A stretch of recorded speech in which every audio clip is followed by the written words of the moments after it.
Hello friends, कैसे हैं आप लोग। सबको मेरा जय भीम, नमो बुद्धाय। बोधिसत्व बाबा साहब जी के अनमोल विचार। डॉक्टर अंबेडकर जी 16 अक्टूबर 1956 को चंद्रपुर में दीक्षा समारोह के कार्यक्रम में भाग लिया था और वहां उपस्थित 1 लाख जनसमूह ने बौद्ध धर्म की दीक्षा ली थी। वहां से रेलगाड़ी द्वारा बाबा साहब और उनकी पत्नी और नानक चंद रत्तू दिल्ली के लिए रवाना हो गए थे। लेकिन नागपुर आने पर कार्यक्रम बदलकर हवाई जहाज द्वारा दिल्ली गए थे। दिल्ली में पहुंचने पर हालांकि वे बाबा साहब बहुत थके हुए थे, लेकिन दीक्षा समारोह की सफलता ने बाबा साहब में काफी उत्साह व उल्लास भर दिया था। बाबा साहब का मन चैन की नींद लेने नहीं दे रहा था। बाबा साहब का स्वास्थ्य बहुत खराब था, लेकिन बाबा साहब के चेहरे पर फिर से चमक आ गई थी। बाबा साहब का मन से वे बहुत आनंदित और खुशी महसूस कर रहे थे। आखिर करे भी क्यों नहीं, सदियों बाद फिर से बौद्ध धर्म की कुपले फूट रही थी और उस बोधि वृक्ष को फिर से सींचने वाले नायक बाबा साहब स्वयं थे। यह एक ऐतिहासिक पर्व था और वे अपने बाबा साहब अपने निवास पर कबीर के भजन चल कबीरा तेरा भवसागर डेरा गुनगुनाते हुए जा रहे थे तथा रेडियो ग्राम पर बुद्धम शरणम गच्छामि का रिकॉर्ड लगाकर खुद भी गाते थे। बुद्ध की वंदना बाबा साहब हमेशा करते थे। सन 1881 में विलियम एम इंटर ने भविष्यवाणी की थी कि भारत में बौद्ध धर्म का पुनर्जीवन संभव होगा। भदंत आनंद कौशला लिखते हैं, डॉक्टर अंबेडकर जी और उनके अनुयायी मुसलमान बनने का फैसला कर सकते थे। यदि वे मुसलमान बनने का फैसला कर लेते तो आज वो भारत के दो किनारों पर दो पाकिस्तान बने होते। तब भारत के हर राज्य में एक एक पाकिस्तान बन जाता। यदि डॉक्टर अंबेडकर जी और उनके अनुयायी ईसाई धर्म में प्रवेश हो जाते, धर्म ग्रहण करने का फैसला कर लेते, तो भारत से ब्रिटिश शासन के पैर उखाड़ने मुश्किल हो जाते। नागपुर से दिल्ली आने के बाद लगातार 3 दिन तक बाबा साहब आराम किया।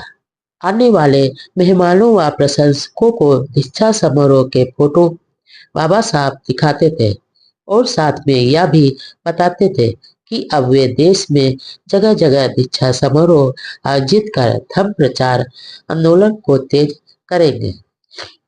इसी सिलसिले में 30 अक्टूबर 1956 के दीपप्रिय सिंह को बाबा साहब ने पत्र लिखा था। दीक्षा कार्यक्रम एक महान घटना थी और वह भीड़ जो दीक्षा लेने आई थी वह मेरी आशा से भी काफी बढ़कर थे। बाबा साहब ने तथागत बुद्ध का बहुत धन्यवाद दे रहे थे कि सब कार्यक्रम अच्छी तरह संपन्न हो गया है। हमें अब बौद्ध को सरल व प्रभावी ढंग से समझाने के लिए विधियों व साधनों पर विचार करना चाहिए। धर्म प्रचारकों को तैयार करना है। जापान की तरह ग्रस्त उपदेशक तैयार करने होंगे।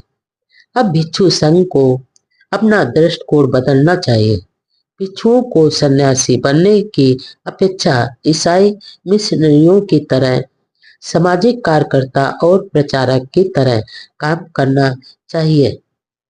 इसके बाद अगला धर्मांतरण महोत्सव दिसंबर में क्रिसमस के आसपास करने की पूरी संभावना थी। हालांकि बाबा साहब का स्वास्थ्य काफी खराब था, फिर भी उनके अनुयायियों ने बाबा साहब को काठमांडू नेपाल जाने के लिए राजी कर लिया था। वह चौथी वर्ल्ड बौद्ध कॉन्फ्रेंस होने वाली थी। इस बौद्ध सम्मेलन के दौरान नेपाल में प्रबंध की व्यवस्था कलकत्ता के यम ज्योति द्वारा की गई थी। इस दौरान बाबा साहब के स्वास्थ्य की देखभाल के लिए बंबई से डॉक्टर मावलंकर को बुलाकर साथ में काठमांडू भेजा जाना तय किया गया था।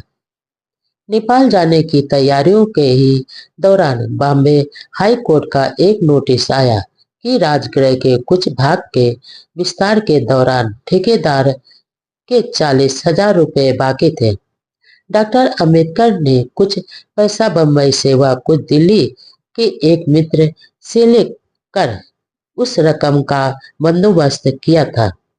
डॉक्टर सविता अंबेडकर बंबई जाकर कोर्ट के जरिए वह पैसा जमा करवाकर वापस दिल्ली आ गए थे। 14 नवंबर 1956 को डॉक्टर अंबेडकर और उनके साथ डॉक्टर सविता मिलिंद कॉलेज औरंगाबाद के principal M B. Chitnis doctor Mavalankar Balwant Barale हवाई जहाज से पटना से काठमांडू के लिए रवाना हुए। 15 नवंबर 1956 को सिंह दरबार हाल में नेपाल के महाराजा महेंद्र ने चौथे विश्व बौद्ध सम्मेलन का उद्घाटन किया था। उस दिन पूरे नेपाल में छुट्टी की घोषणा की गई थी। वहां के प्रसिद्ध पशुपतिनाथ मंदिर भी बौद्धों के लिए खोल दिया गया था, क्योंकि पहले बौद्धों को वहां प्रवेश पर रोक। सम्मेलन में डॉक्टर अंबेडकर ने कहा, संसार के सभी धर्मों में बौद्ध धर्म सर्वोत्तम धर्म है, क्योंकि यह एक धर्म की बजाय एक महान सामाजिक सिद्धांत है और यह पूरे विश्व को बताने के लिए मैं यहाँ आया हूँ। सभी ने डॉक्टर अंबेडकर का जय घोष कर उनका स्वागत किया। सम्मेलन के अध्यक्ष मलाशेखर ने कहा, डॉक्टर अंबेडकर द्वारा लाखों लोगों के साथ दीक्षा ग्रहण करना एक बड़ी घटना है। अधिवेशन के पहले दिन डॉक्टर अंबेडकर ने संक्षेप में सुखमय जीवन के लिए बौद्ध धर्म के महत्व के बारे में बताया समझाया। 20 नवंबर के कार्यक्रम में डॉक्टर अंबेडकर को बुद्ध धर्म में अहिंसा के विषय पर बोलने का आग्रह किया गया था, लेकिन सम्मेलन में भाग लेने वाले अधिकतर प्रतिनिधियों ने इच्छा जताई कि वह भगवान बुद्ध और कार्ल मार्क्स पर अपना भाषण दे। बाबा साहब ने अपने भाषण में कहा कि बुद्ध और कार्ल मार्क्स का ध्येय एक ही था।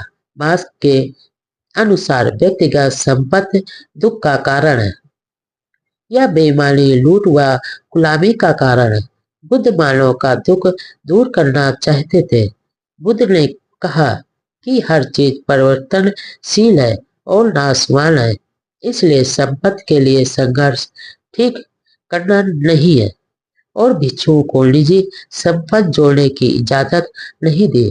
लेकिन बुद्ध और कार्ल मार्क्स के बीच अपने उद्देश्यों की पूर्ति के लिए अपनाए जाने वाले तरीकों के बीच काफी मतभेद है।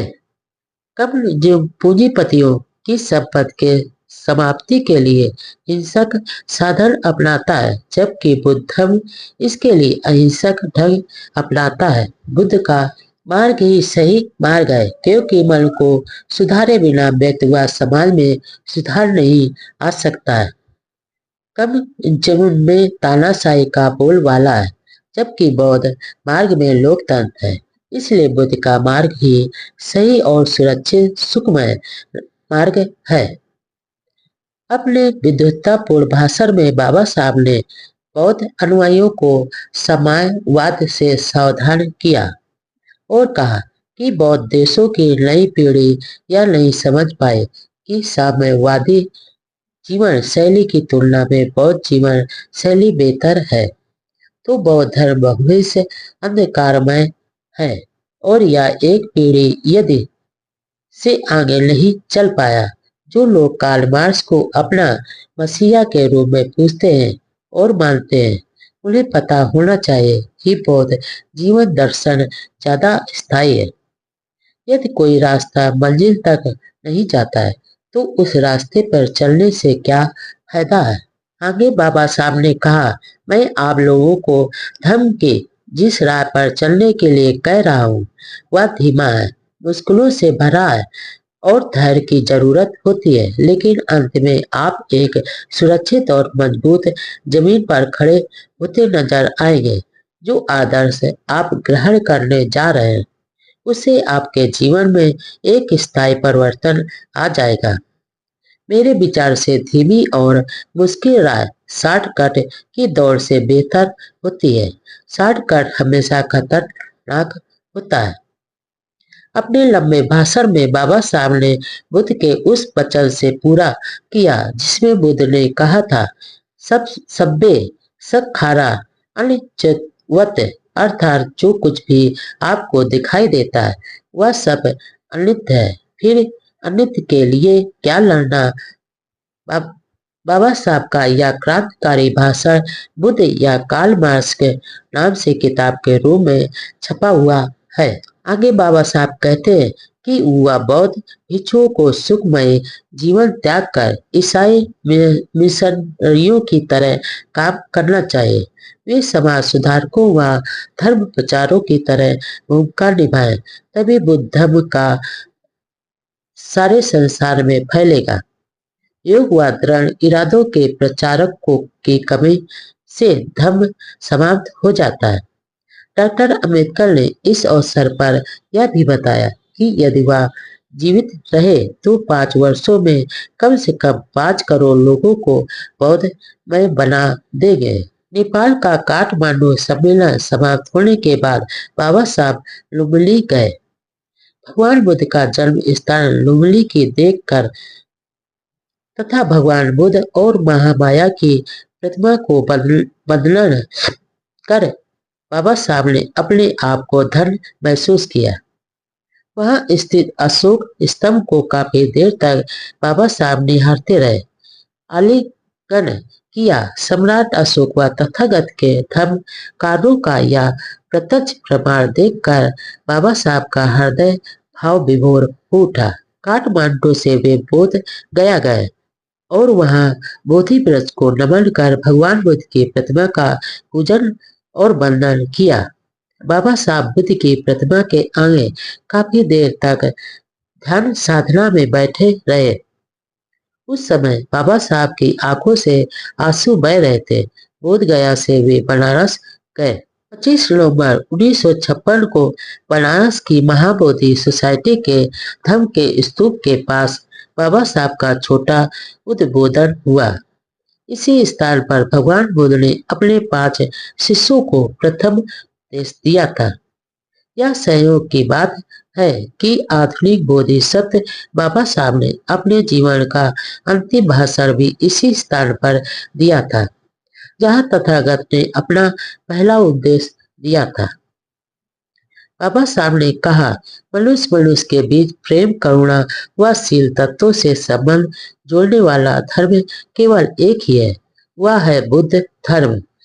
समुद्र में जैसे कई नदियां मिलकर एक रूप ले लेती हैं, वैसे ही बुद्ध के समाज में जात पात समाप्त होकर सब एक रूप हो जाता है। हिंदू धर्म में सुधार होना असंभव है। जिस देश में बुद्ध ने सामाजिक समता व संदेश दिया है, लेकिन यही के लोगों ने एक साजिश के तहत उस संदेश को नष्ट कर दिया और विषमता पर आधारित सिर्फ विशिष्ट वर्गों के हित के लिए हिंदू धर्म को प्रभावकारी बनाया गया।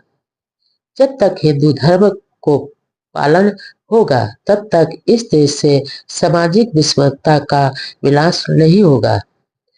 आज हमारे ऊपर सभी ओर से अन्याय और अत्याचार, शोषण हो रहा है, लेकिन कहीं से कोई मदद या सहानुभूति नहीं मिल रही है। इसलिए यदि आप बौद्ध बनोगे तो विदेशी बौद्ध आपको अपना बंधु मानेंगे और आपके दुख में साथ देंगे। बाबा साहब ने वहां पर बनारस हिंदू यूनिवर्सिटी और काशी विद्यापीठ में कुछ भाषण दिए। बाबा साहब के भाषण बहुत ही ओजस्वी व जोशीले थे।